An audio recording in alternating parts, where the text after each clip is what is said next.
पुंडलिक वरदाहरी विठ्ठल श्री ज्ञानदेव तुकाराम।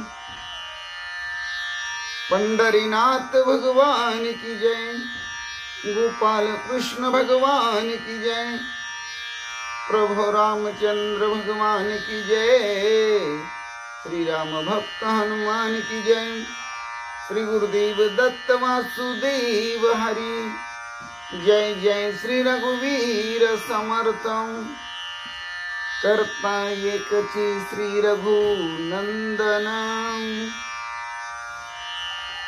अलंकापुरी पुण्यभूमी पवित्र, इथी नांदितो ज्ञान राजा सुपात्र।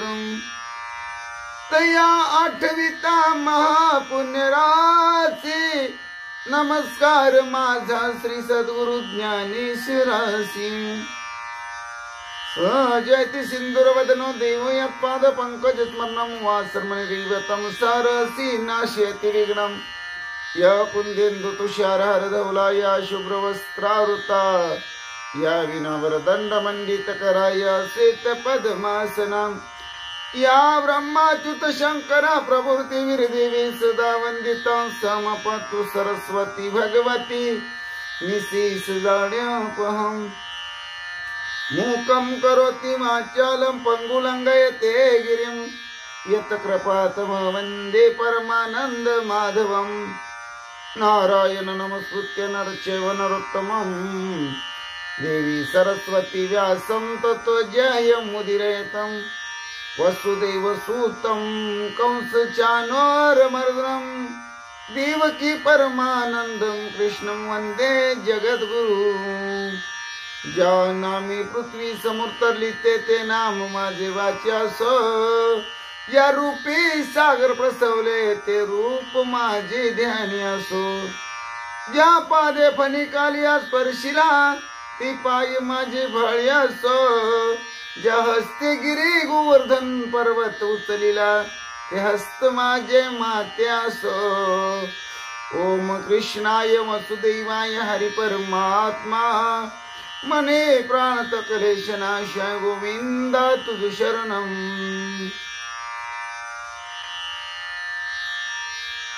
ओम शांताकारं भुजगशयनं पद्मनाभं सुरेशं, विश्वधारं गगनसदृशं मेघवर्णं शुभांगं।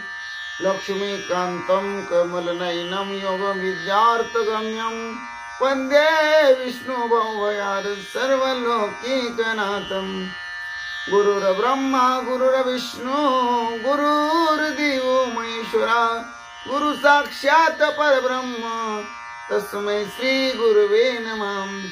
श्रोता वक्ता श्री पांडुरंग समर्थ, पुंडलिकावर विठ्ठल श्री ज्ञानदेव तुकाराम।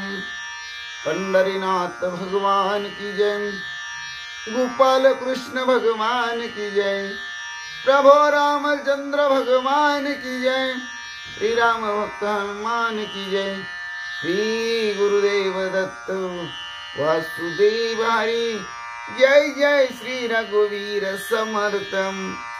महायोग पीठित ठी भीमरत्या, परम पुंडरीकाय दातु मुनीन्द्रे। समगत्य निष्णुं तमानंद कंदं, परब्रह्मलिंगं भजे पांडुरंगं। परब्रह्मलिंगं भजे पांडुरंगं। श्री राम राम जय जय राम, श्री राम जय राम जय जय राम, श्री राम राम जय जय राम, श्री राम जय राम जय जय राम, श्री राम जय राम जय जय राम, श्री राम जय राम जय जय राम, श्री राम जय राम जय जय राम, श्री राम जय राम जय जय राम, श्री राम जय राम जय जय राम, श्री राम जय राम जय जय राम, श्री राम जय राम जय जय जय राम श्रीराम जय राम जय जय राम जय जय राम। श्री भावार्थ रामायण सुंदर कांड अध्याय 8 भाग 4। श्री गणेशाय नमः श्री सरस्वती नमः श्री प्रभो रामचंद्राय नमः श्री हनुमंताय नमः। श्रीराम सुई सच्चिदानंद घन त्यासी तू मनसी अति दीन। श्रीरामाचे महिमान सावधान अवधारी पांडुरंगा करू प्रथम नमन दुसरी चरण संताची त्यांच्या कृपादाने कथीचा विस्तारू बाबाजी सद्गुरु दास तुकाम काय माझी वाणी मानेल संतासी रंजावू चित्ताशी आपुली आहे। माझी वाणी तुझी वर्णी गुण नाम ऐसे दे प्रेम काही कळा। पांडुरंगा तुझी ये चरणीच तुटता अनुसंधान जाईल हा माझा प्राण तत्क्षणी।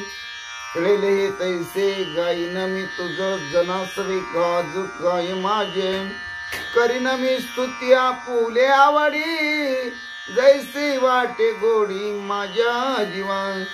देवी मी जे जे बोले प्रभू ते तुमचेच शिकविले म्हणून अवधारी जो जे आपुले आपण देवा।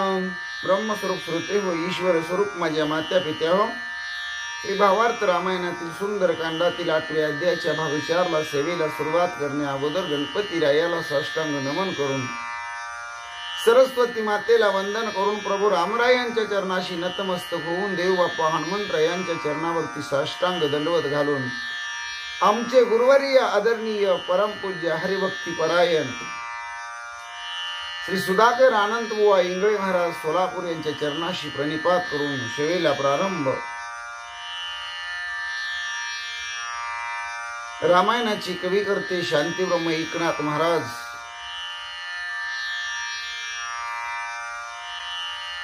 या चालू ओळीमध्ये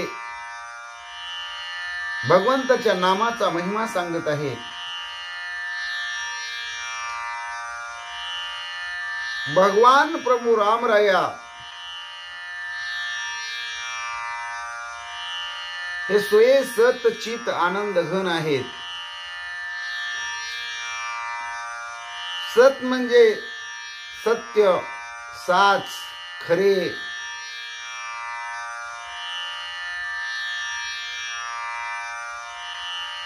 सत्य म्हणजे काय तर भगवान परमात्मा या जगामध्ये आहे हे जग त्यानंच निर्माण केलेलं आहे। म्हणजे ईश्वराची सत्ता मान्य करणं याला सत्य म्हणतात। सत्य तू सत्य तू सत्य तू विठ्ठला कागा हा दाविला जगदाकार। पहिल्यांदा देव आहे हे मानणं देव आहे हे मानून त्याची पूजा अर्चा करणं त्याच्या भगवत भक्तीला लागणं व्रतवैकल्य करणं तीर्थाटन करणं अनुष्ठान करणं नाम जपणं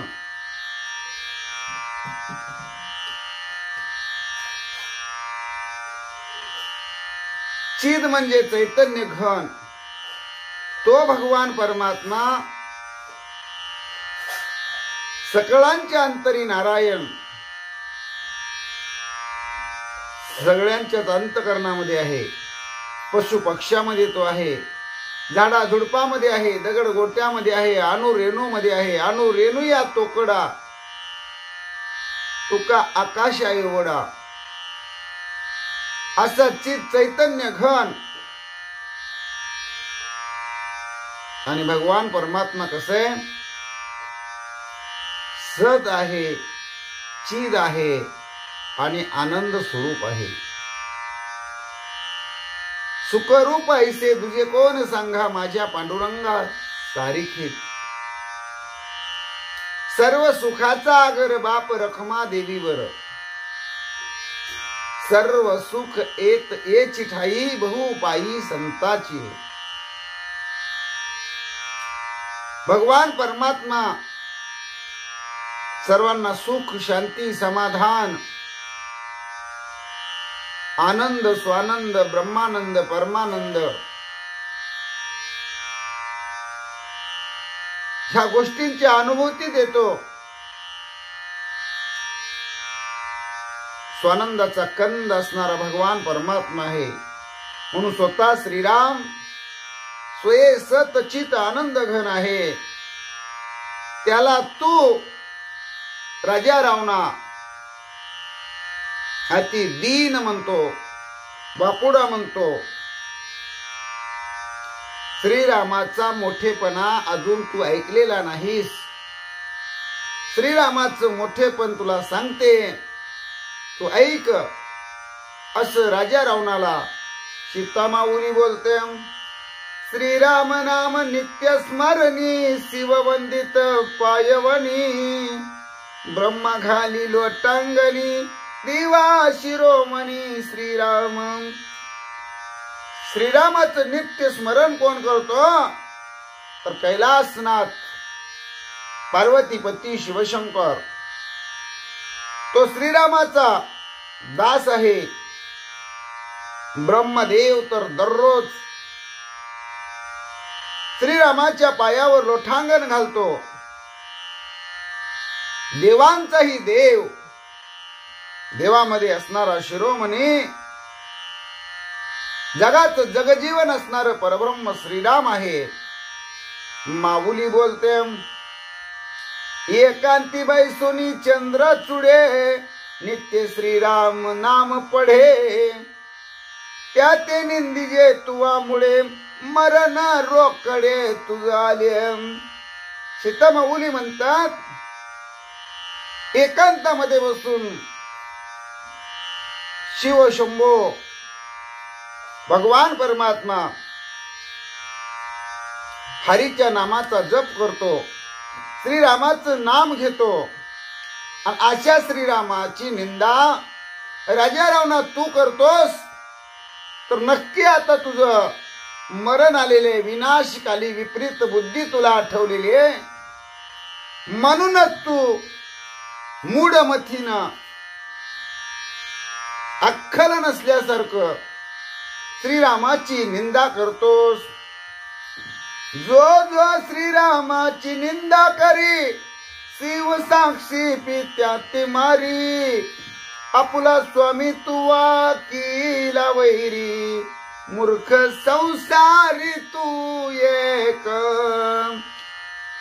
जो जो श्रीरामाची निंदा करतो, श्रीरामाला नावं ठेवतो, श्रीरामाला दूषण देतो, श्रीरामाबद्दल अपशब्द बोलतो, त्या सर्वांना शिवशंकर जिवंत ठेवत नाही. कारण ब्रह्मदेवाकडे जन्माला घालायचं काम आहे. पालन पोषण विष्णू भगवंताकडे काम आहे. आणि निर्दाळण किंवा शेवट करणं हे शंकराच्या हातामध्ये आहे. म्हणून शिवशंकर भगवान जो रामाची निंदा करतो त्याला लगेच यमदूत पाठवतो. तुझा असणारा स्वामी शिवशंकर स्वतः तू म्हणले तुझ्या असणाऱ्या वागण्यानं वैरी करून घेतलेला आहे. या जगाच्या पाठीवर तू एकटाच मूर्ख आहेस बर का राजा रावणा. अशी सीतामाऊली राजा रावणाला बोलते. श्रीराम निंदिता जाना जीवा जडेल गा रावणा. खुशील नरकाचा पाहुणा अंधना मा दुःखा. अरे रामाची निंदा करतो, तुला जनाची नाही मनाची सुद्धा काही लाज वाटत नाही का?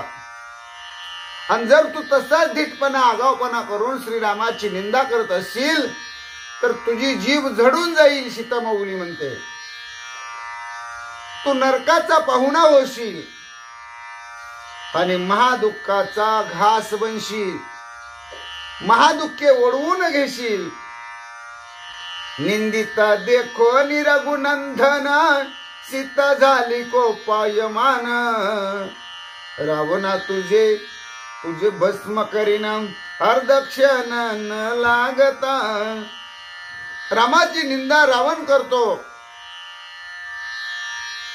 सीता माऊलीने एका मर्यादेपर्यंत ते सहन केलं पण माऊलीला आता ते सहन होईना म्हणतात. माऊली म्हणते राजा रावणा जगाच्या मालकाची माझ्या स्वामीची जगाच्या देवाची परब्रह्माची तू निंदा करतोस. माऊली रागावली रावणाला म्हणू लागली तुला आता जाळून भस्म करेन. एक अर्धक्षण सुद्धा लागू देणार नाही रावणा. तुला जाळून भस्म करायला मला वेळ लागणार नाही. जगाची जगन्माता सीता माऊली बोलू लागली बळेची भोगी न मनसी सीता आणि निंदिता श्री रघुनाथा. तुझी भस्म करीन आता क्षण न लागता. रावणा ए रावणा अरे तुझी मजल कुठपर्यंत गेली. ह्या तोंडानं किती वायफट बोलायचं असतं. किती निरर्थक बडबड करायची असते. अधिकाराचा गैरवापर किती करायचा असतो याचं भान ठेवायला पाहिजे म्हटले.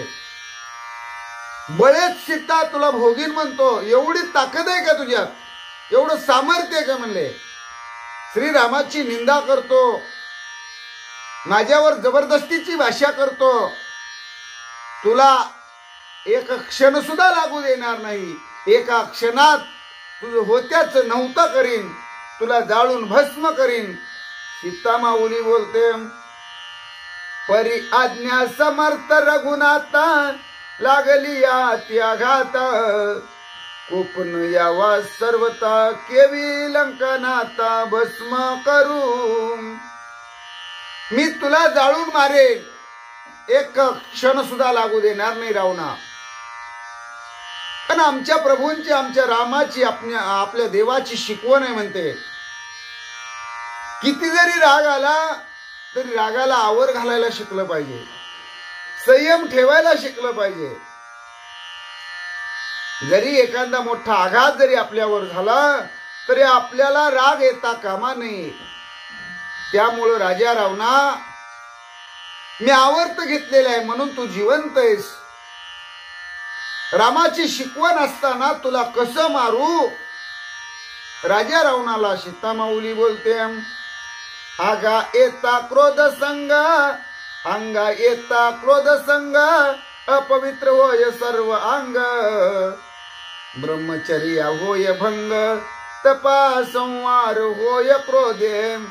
आपल्या अंगामध्ये जर राग आला आणि रागानं आतमध्ये थैमान घातलं तर आपलं सर्वांग अपवित्र होतं म्हणजे घाण होतं मलिन होतं. आतापर्यंत केलेली आपण ब्रह्मचर्य असेल अनुष्ठान असेल जप असेल तप असेल भगवंताच्या सेवेचं जे काही पुण्य असेल ते रागामुळे संपून जातं. लयाला जातं भस्म होतं. म्हणून राग चांगला नाही. रागाला आवरलं पाहिजे अशी माऊली सीता माऊलीचं निमित्त करून नात्रय तुम्हा आम्हाला सांगतात. यज्ञ दान व्रत दक्षिणा कोपयताची पैजाना सर्व क्रिया कर्म व्यर्थ जाना करी उगाना तपाचा. आतापर्यंत जर यज्ञ केला असेल व्रत वैकल्य केले असतील दान धर्म केला असेल ब्राह्मणांना दक्षिणा दिल्या असतील पण जर आपल्या अंगाच्या ठिकाणी राग उत्पन्न झाला क्रोध निर्माण झाला तर आतापर्यंत सगळ्या केलेल्या क्रिया सगळी केलेली पुण्यकर्म सगळी केलेली कर्तव्य या सगळ्यांचा नाश होतो म्हणले. आतापर्यंत केलेलं तप, त्या तपाचा सुद्धा नाश होतो. म्हणजे सगळं पुण्य संपून जातं. कशामुळं? तर रागामुळं. म्हणून राग चांगला नव्हे. सीतामाऊलीचं निमित्त करून नात्रया तुम्हा मला सांगतात, छिद्र पडता घटगळे, क्रोधानळे तप जळे, योगी संन्यासी पडती मैळे, क्रोधे निजवळे गांजिले पै. ज्याप्रमाणे घागरीला जर लहानसं छिद्र पडलं तर घागरी मधलं सगळं पाणी सांडून बाहेर झिरपून गळून संपून जात. तसं त्या क्रोधा नळाच्या अग्नीमध्ये आतापर्यंत केलेलं पुण्य तप जे सर्व काही मिळवलेलं आहे ते सगळं मलिन होऊन जातं, घाण होऊन जातं, संपून जातं. आणि ज्या असणाऱ्या संन्याशाकड राग आहे, भरपूर क्रोध आहे, ते तसेच खितपत पडलेले आहेत म्हणले. रागामुळं ते गांजलेले आहेत. बाह्य मांगाचा विटाळ, जलमार्जने फिटे मळ, क्रोध अतिशय चांडाळ, नवे निर्मळ प्रयागी. एखाद्या अस्पृश्य व्यक्तीनं शिवलं किंवा अंगावर घाण झाली असली, अंग घाण झालं असलं, मलिन झालं असलं, या दोन्ही गोष्टी काय करतात? स्नान केल्यानंतर आपण शुचिर्भूत होतो. अंगावरची घाण स्नान केल्यानंतर धुतली जाते. पण जो राग आहे म्हणले तो राग काही केल्या आपल्याला खालच्या अवस्थेला नेतो. हा राग बरा नव्हे. आणि जर नित्य आपल्याला राग येत असेल, मनामध्ये क्रोधाची अवस्था असेल, जरी गया, प्रयाग, काशी, रामेश्वर ह्या ठिकाणी जरी आपण जाऊन स्नान केलं तरीही आपण पवित्र होऊ शकत नाही, निर्मळ होऊ शकत नाही. क्रोध अतिशय वाईट आहे म्हणले. रागामुळं आपला असणारा संसार, आपला असणारा परमार्थ त्याच्यामध्ये खंड पडतो म्हणले. चालू कामामध्ये विघ्न येतं. राग चांगला नाही. करिता काशीवास स्नान, तब क्रोध खवळे गहन, क्रोध ऐसा पापी पूर्ण, नाही आन संसारी. अहो काशीमध्ये राहिला गेला काय? गंगेमध्ये स्नान केलं काय? पण आतमध्ये जर सारखा राग, त्या रागाची धूसफूस चालू असेल तर राग फार वाईट आहे म्हणले. या जगामध्ये रागासारखा पापी दुसरा कोण नाही. म्हणजे ज्यानं रागाला आपल्यामध्ये संचरू दिलं, रागाला स्थान दिलं, रागाच्या भरात घेतलेले निर्णय अत्यंत चुकीचे ठरतात.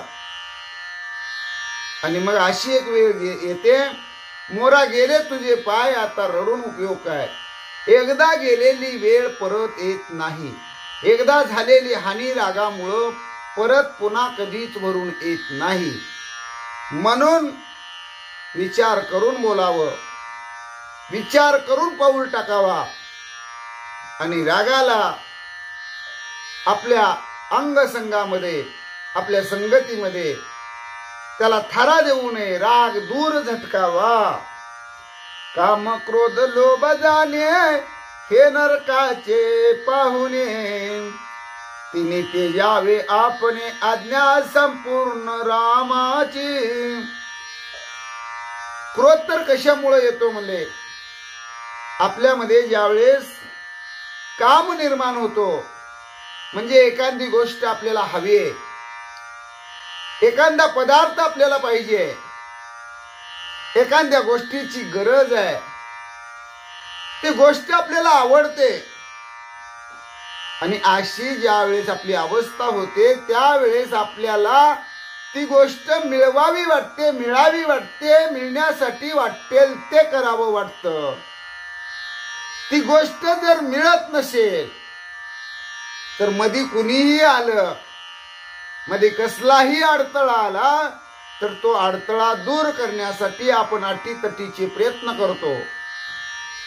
म्हणजे त्या गोष्टीचा एवढा लोभ आपल्या अंतःकरणामध्ये होतो, एवढा मोह निर्माण होतो की आपल्याला बाकी दुसरं काही सुचत नाही. लोभ हाच पापाचा बाप आहे म्हणतात. आणि ज्या वेळेस काम निर्माण होतो, कामामुळं लोभ म्हणजे मोह निर्माण होतो, मग ती गोष्ट मिळवण्यासाठी आपली जी धडपड असते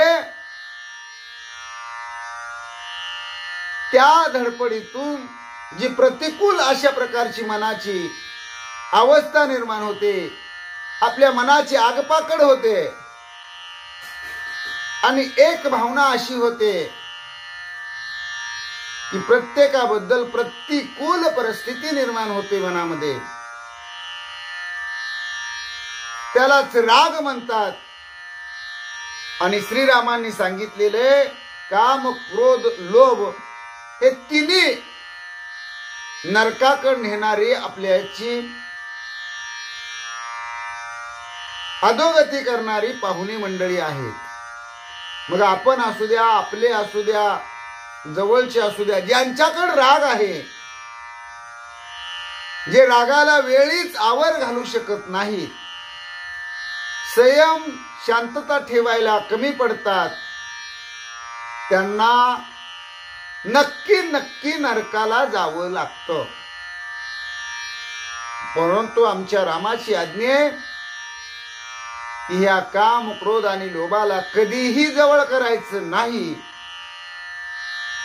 अशी सीता माऊली राजा रावणाला सांगत असताना नात्रया तुम्हा मला सांगतात, श्रीराम आज्ञा प्रतिपाळिता, क्रोधातलो नेदी चित्ता, तेने वाचला श्रीलंका नाता, अपघाता चुकलाशी. सीता माऊली म्हणते शास्त्रांचं, ग्रंथाचं, पुराणांचं, संतांचं, देवांचं नेहमी ऐकावं. त्यांचं ऐकलं, त्यांच्या मार्गावर आपलं पाऊल ठेवलं तर आपलं भलं होतं, चांगलं होतं, त्यातच आपलं खरं हित आहे. आमच्या प्रभूंची जी शिकवण आहे, आमचा जो स्वधर्म आहे त्याचं प्रतिपालन करणं हे आमचं कर्तव्य आहे. आमचा तोच स्वधर्म आहे. आणि म्हणून मी रागाला आवर घालते.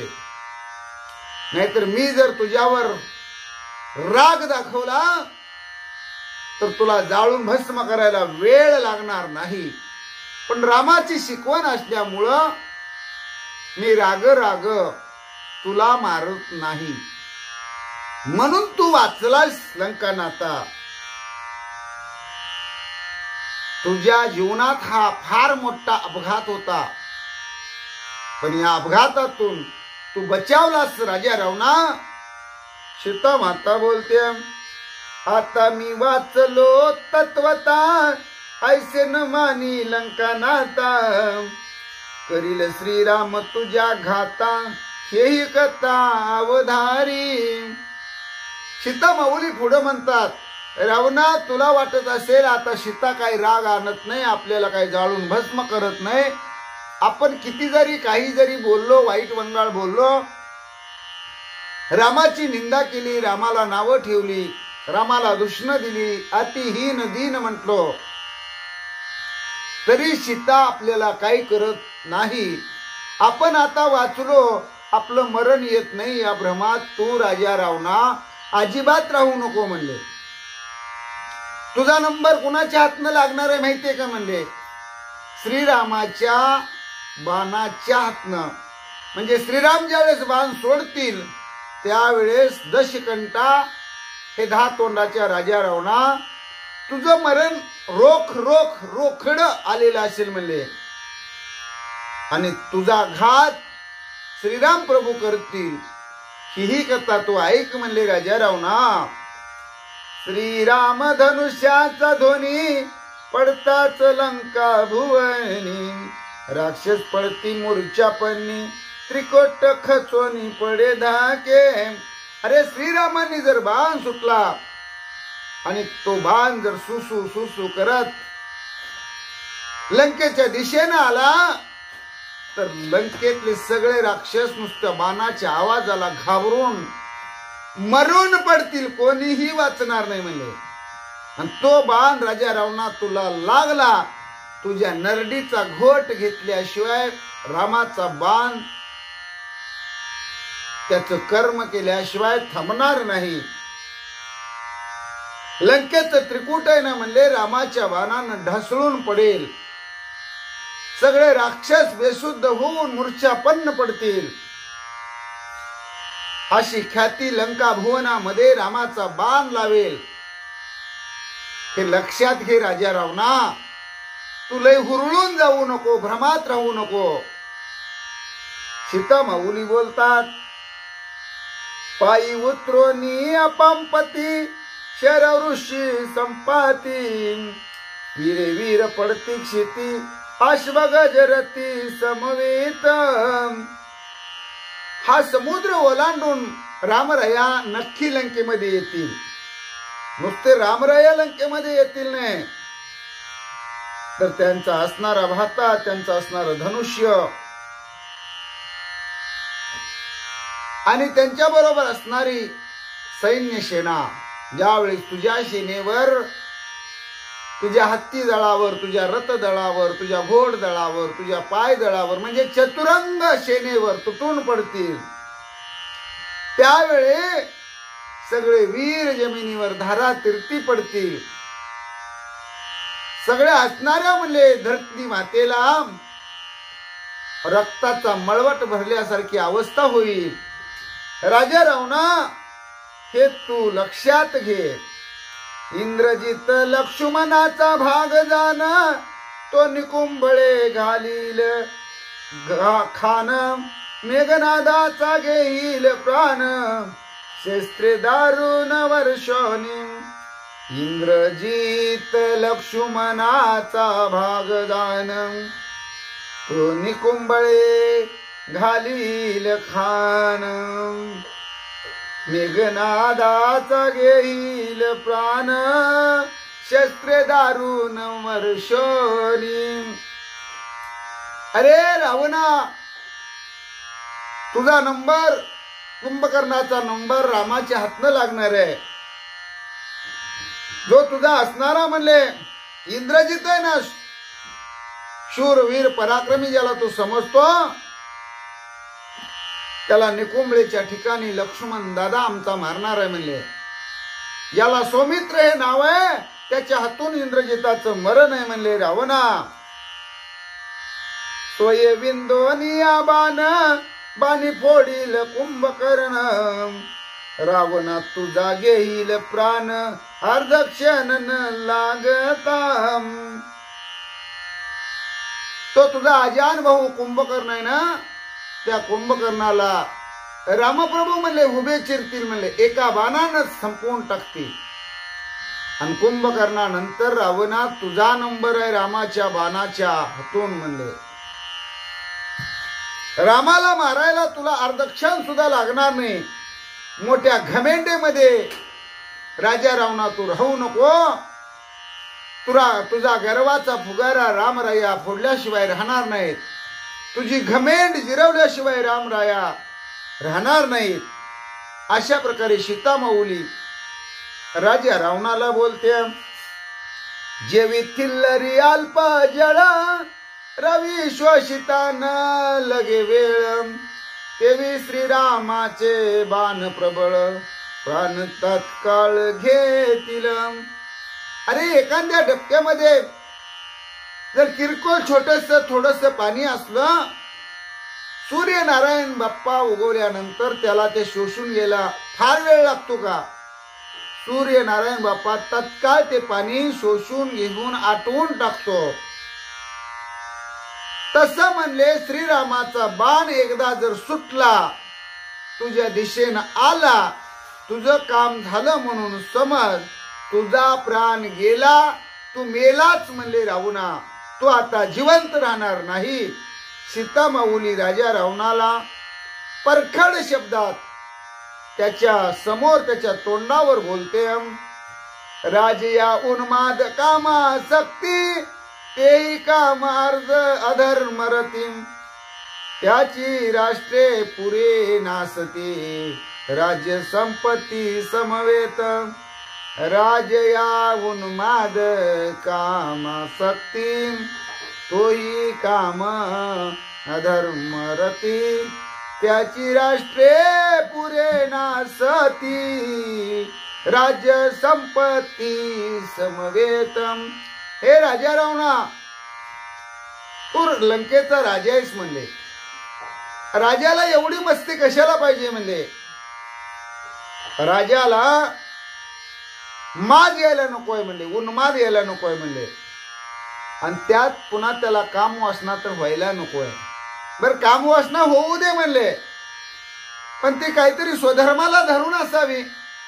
अधर्म रीतीने जर कामवासना पूर्ण करण्यासाठी इतरांचा वापर करत असेल, अधर्म करत असेल, पाप करत असेल, तर त्या राज्याची जी राज्य सीमा आहे, म्हणजे जे सगळं राज्य आहे ते लयाला गेल्याशिवाय राहत नाही.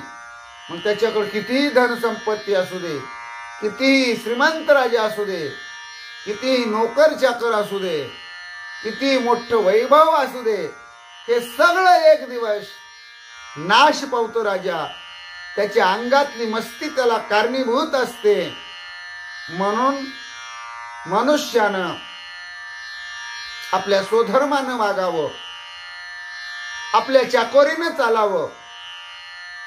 उगाच निष्कारण दुसऱ्याला त्रास देण्याचा प्रयत्न करू नये, कोणाचंही अंतकरण दुखवण्याचा प्रयत्न करू नये, रागाच्या भरात चुकीचे निर्णय घेऊ नये. आणि आपल्याला पाहिजे ते मिळवण्यासाठी दुसऱ्याचा घात किंवा दुसऱ्याला त्रास किंवा दुसऱ्याला लुबाडणं हा धंदा करू नये. आणि हा धंदा राजा तुला शोभतो का, हे तुझ्या मनाला कसं बरं वाटतं, हे नीती धर्माला धरून नाही. म्हणून राजा रावणा, तुझ्या राज्याचा, तुझ्या कुळाचा, तुझ्या गोत्राचा, तुझ्या संपत्तीचा, तुझ्या इष्टटीचा, सगळ्यांचा नाश लवकरच ठरलेला आहे राजा रावणा. सीता माऊली बोलते, लंका रत्नाढ्य कनकगिरी, रावणा तुझी परदारा चोरी. भस्म होईल क्षण माझारी, सहपरिवारी सहपुत्र. अरे राजा रावणा, तुला काय कमी? तुझ्याकडे 80,000 बायका आहेत, त्याही सुंदर सुंदर रंभा, उर्वशी, मेनका, तिलोत्तमा, लक्ष्मी, पार्वती, सावित्री यांना सुद्धा महाग टाकतील अशा 80,000 राजा रावणा तुझ्याकडे बायका आहेत. 1.25 लाख नातो आहेत, 1.25 लाख पंतो आहेत, 14 चौकड्याचं राज्य आहे. राजा रावणा, सगळी लंका तुझी सोन्याची आहे. अरे एवढं तुझ्याकडे वैभव असताना, नवग्रहाची पायरी केली असताना, 33 कोटी देव बंदीखान्यात असताना, कुंभकर्णासारखी भाऊ असताना, मंदोदरी सारखी महाराणी असताना, तुला काही अवदसा आठवली म्हणून परक्याच्या बायकोची चोरी केलीस राजा रावणा. माझी चोरी करून, अपहरण करून मला पळवून घेऊन आलास. काय कमी होतं तुला? चोरासारखा हा चोरटा बाजार बरा नव्हे राजा रावणा. रावणा, तू केलेली परस्त्रीची चोरी हे तुझ्या असणाऱ्या सर्वस्वाच्या विनाशाला कारण आहे, तो क्षणामध्ये तुझ्या परिवारासह, तुझ्या कुटुंबासह, तुझ्या राज्यासह, तुझ्या कुळ गोत्र वंशासह क्षणात भस्म होशील, म्हणजे संपून जाशील, तुझी राख रांगोळी होईल, तुझं कधी चांगलं होणार नाही, तुझं वाईटच होईल.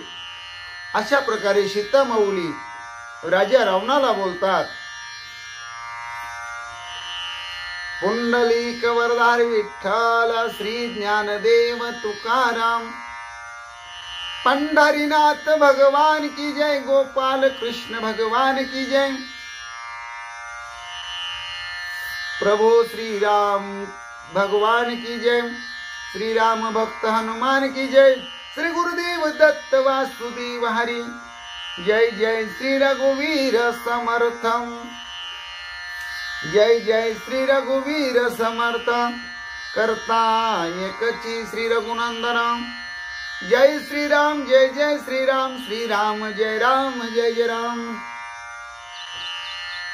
केशवा नारायण माधवा गोविंदा विष्णू मधुसूदना त्रिविक्रम वामना श्रीधरा ऋषिकेशा पद्मनाभा दामोदरा संकर्षणा वासुदेवा प्रद्युम्ना निरुद्धा पुरुषोत्तमा दक्ष ज्ञानार्षा अच्युता जनार्दना उपेंद्रा हरिहरा श्रीकृष्ण श्री विठ्ठला.